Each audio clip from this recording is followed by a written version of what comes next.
Hello everyone. आज हम लोग साइंस का अपना लेसन पढ़ने वाले हैं। ये वीडियो जो है वो क्लास 3 के स्टूडेंट्स के लिए है।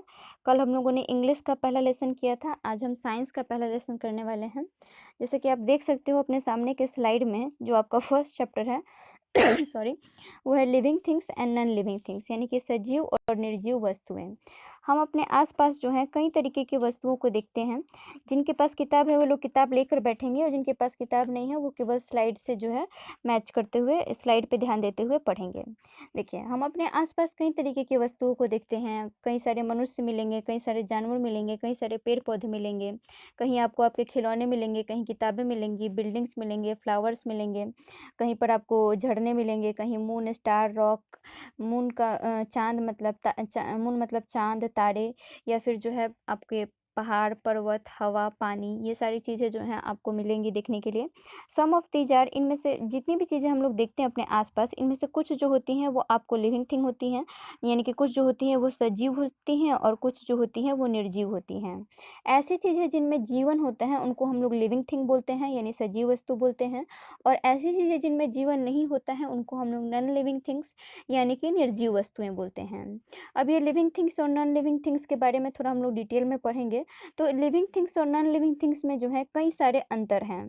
क्या-क्या अंतर है? तो लिविंग थिंग्स जो होते हैं वो कई सारी ऐसी ऐसी क्रियाएँ करते हैं जो कि नॉन लिविंग थिंग्स नहीं कर सकते हैं। जैसे कि सबसे पहली क्रिया है लिविंग थिंग्स कैन मूव, यानी कि सजीव वस्तु जो है वो आपको मूवमेंट दिखाते हैं, यानी कि एक जगह से दूसरी जगह चलने का काम करते हैं। लिविंग थिंग्स जो होते हैं वो मूव करते हैं, उनका मूवमेंट दिखाता है कि उनमें जीवन है। एनिमल्स, अब आप ये मत सोचिएगा कि गाड़ी भी तो मूव करती है, तो गाड़ी को नॉन लिविंग थिंग क्यों बोलते हैं हम लोग? तो ये अभी लिविंग थिंग का केवल ये एक ही कैरेक्टरिस्टिक है। ऐसी वस्तुएं जो लिविंग थिंग है हर एक कैरेक्टरिस्टिक पर खरे उतरे उसी को सिर्फ लिविंग थिंग कहेंगे, सबको नहीं कहेंगे। तो देखिए, अब जो है एनिमल्स हैव देयर लेग्स, यानी कि जानवरों के पास क्या होता है, आपको पैर होता है ताकि वे अपने आपको भोजन के तलाश में एक जगह से दूसरी जगह जा सके, या फिर उन पर अगर कोई एनिमी अटैक कर देता है, कोई उनका शत्रु जो है उन पर हमला कर देता है, तो वो भागकर दूसरी जगह जा सके। इसके अलावा जानवरों जिनके पास आपको पैर नहीं होता है वे आपके क्रॉल करते हैं, जैसे कि सांप वगैरह देखिएगा कि रेंग कर एक जगह से दूसरी जगह जाते हैं। वहीं जिन जानवरों के कुछ जानवरों के पास आपके पैर भी सॉरी विंग्स भी होते हैं, मतलब कि पंख होते हैं, जैसे चिड़िया वगैरह क्या करती है आपको उड़ कर जाती हैं। वहीं मछलियों का जो होता है फिन्स और टेल्स होते हैं जो कि उनको जो है आपको तैरने में मदद करते हैं, वे तैर कर एक जगह से दूसरी जगह जाती हैं। प्लांट्स जो होते हैं वो आपको एक जगह से दूसरी जगह मूव नहीं कर सकते हैं, लेकिन फिर भी जो होते हैं वो कुछ दूसरे प्रकार का मूवमेंट दिखाते हैं। जैसे कि आप छुई-मुई का पौधा कभी छुइएगा ना, तो उसको छूते ही वो पूरा सिकुड़ जाता है, तो वो मूवमेंट दिखा रहा है। इसके अलावा जो सूर्यमुखी का फूल होता है उसको देखिएगा कि हमेशा जिस तरफ सूरज रहेगा ना उस तरफ वो मुड़ जाता है, तो ये भी मूवमेंट हुआ, एक जगह से एक साइड से दूसरी साइड मुड़ जाना। तो ये भी जो है आपको मूवमेंट दिखाते हैं, जो कि नोटिसेबल कम होता है, इसीलिए हम लोग को लगता है कि पौधे तो मूव कर नहीं रहे हैं, लेकिन वो जो है मूवमेंट अपने तरह का, वो अलग तरह का मूवमेंट दिखाते हैं। अब जो है आता है हम लोगों का लिविंग थिंग्स ग्रो, यानी कि दूसरा कैरेक्टरिस्टिक है लिविंग थिंग का कि लिविंग थिंग्स जो होते हैं वो आपको बड़े होते हैं, ग्रोथ होता है, उनमें बढ़ोतरी होती है। समय के साथ जो है ये बड़े होते हैं, जैसे कि देखिएगा कि बिल्ली का छोटा-सा बच्चा, देखिए ये छोटा-सा बच्चा है और ये क्या हो गया, अभी बड़ा हो गया, यानी कि जो छोटा-सा किटन है वो कैट बन जाता है। वहीं ह्यूमन का अगर छोटा-सा चाइल्ड है तो वो क्या बन जाता है, पहले बेबी होता है, फिर बॉय होता है और फिर बॉय से वो बन जाता है यंग मैन। उसी तरीके से आपको पेड़-पौधे के बारे में भी देखिएगा, पहले छोटा-सा एक सीड होता है, सीड को हम मिट्टी में लगाते हैं तो एक छोटा-सा सैपलिंग निकलता है, छोटा-सा पौधा निकलता है और फिर वही पौधा जो है वो बड़ा-सा पेड़ बन जाता है। तो लिविंग थिंग्स जो होते हैं वो आपको ग्रोथ को दिखाते हैं, वहीं नॉन लिविंग थिंग्स जो होते हैं वे आपके ग्रो नहीं करते हैं। वे लोग जो हैं आपको जैसे के तैसे रहते हैं। जैसे कि आपके घर में जो कबर्ड या अलमारी रखा हुआ है, वो आपको 10 साल से रखा हुआ होगा तो बिल्कुल वैसा का वैसा ही होगा, थोड़ा-सा भी वो बढ़ा नहीं होगा। इसके अलावा लिविंग थिंग्स का तीसरा कैरेक्टरिस्टिक है कि लिविंग थिंग्स को जो है आपको जीवित रहने के लिए भोजन और पानी की आवश्यकता होती है। अगर जो है ऑल लिविंग थिंग्स, यानी कि सभी आपकी जितनी भी सजीव वस्तुएँ होती हैं उनको भोजन और पानी की आवश्यकता होती है। मनुष्य भी जो है वो पेड़-पौधों पर डिपेंड करता है अपने भोजन के लिए। पौधे जो होते हैं वो अपना स्वयं का भोजन बना लेते हैं पानी से, हवा से और सनलाइट से, और जानवरों को जो है आपको दूसरे पौधों की मदद से या फिर दूसरे जानवरों की मदद से भोजन मिल जाता है। लेकिन वहीं नॉन लिविंग थिंग को जो है किसी भी प्रकार के भोजन की ज़रूरत नहीं होती है। आपके क्लास में जो बेंच रखा है वो खाना खाता है क्या? नहीं ना खाता है। तो नॉन लिविंग थिंग्स को कोई भी भोजन या वाटर की ज़रूरत नहीं होती है। चौथा कैरेक्टरिस्टिक है कि लिविंग थिंग्स जो हैं वो ब्रीथ करते हैं, मतलब कि सांस लेते हैं। जितने भी सजीव वस्तुएं हैं वे सभी के सभी सांस लेती हैं।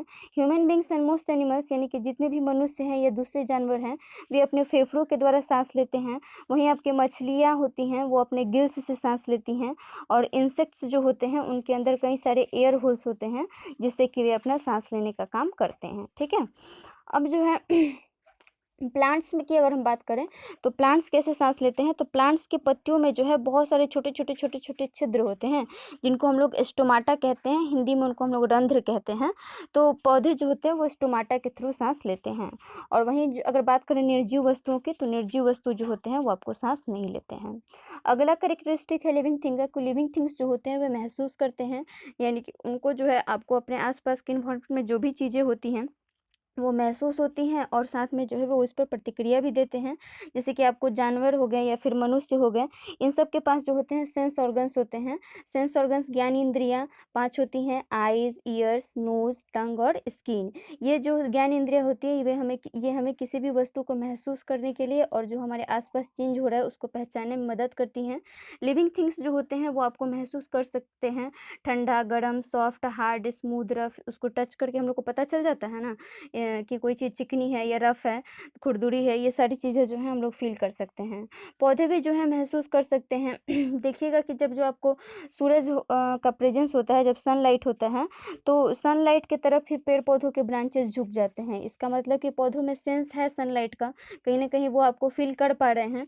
तो इस तरीके से जो है आपको ईज़िली पता चल जाएगा कि पौधे भी जो हैं वो आपको फ़ील करते हैं। प्लांट्स के रूट्स भी जो होते हैं वो देखिएगा बढ़ने लगते हैं, वाटर जिधर उनको मिलता है, यानी कि वो भी फ़ील कर सकते हैं। इसीलिए बोला जाता है पेड़-पौधा को तोड़ना नहीं चाहिए, उनको भी जो है दर्द होता है। अब बात करते हैं दूसरे गुण के लिविंग थिंग्स के, वो होता है रिप्रोड्यूस करना। लिविंग थिंग्स जो होते हैं वो रिप्रोड्यूस करते हैं, यानी कि प्रजनन करते हैं।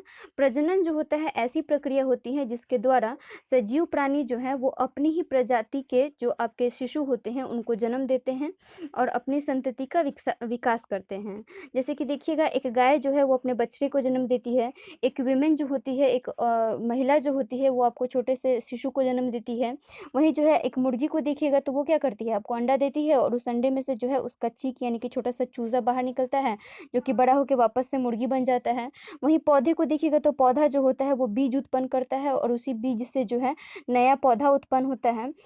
वहीं आप अगर आपको सम प्लांट्स यानी कि कुछ पौधे जो होते हैं वो आपको अपने रूट, स्टेम या लीव से भी प्रोडक्शन का काम करते हैं। जैसे कि आप देखे होंगे कि गुलाब का जब आपको पौधा लगाना होता है तो आप क्या करते हैं, उसके स्टीम को काट कर लगा देते हैं और उसी से जो है नया पौधा निकल जाता है। यानी कि उनके रिप्रोडक्शन करने का तरीका जो है वो अलग है, इसको वेजिटेटिव प्रोपगेशन भी कहते हैं। जो आपको आगे के क्लासेस में पढ़ने के लिए मिलेगा। अभी फ़िलहाल आपको यही जानना है फ़िलहाल कि जो लिविंग थिंग होते हैं वो आपको रिप्रोडक्शन करते हैं, यानी कि प्रजनन करते हैं। इसके बाद आता है मैन मेड और नेचुरल थिंग्स। ये एक नया टॉपिक है, मानव निर्मित और प्राकृतिक वस्तुएँ। जितनी भी आपकी निर्जीव वस्तुएँ हैं उनको हम लोग 2 कैटेगरी में बाँटते हैं, नेचुरल और मैन मेड।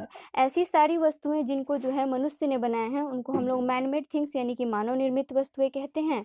और ऐसी सारी वस्तुएँ जिनको प्रकृति ने बनाया है उनको हम लोग नेचुरल थिंग्स यानी कि प्राकृतिक वस्तुएँ कहते हैं।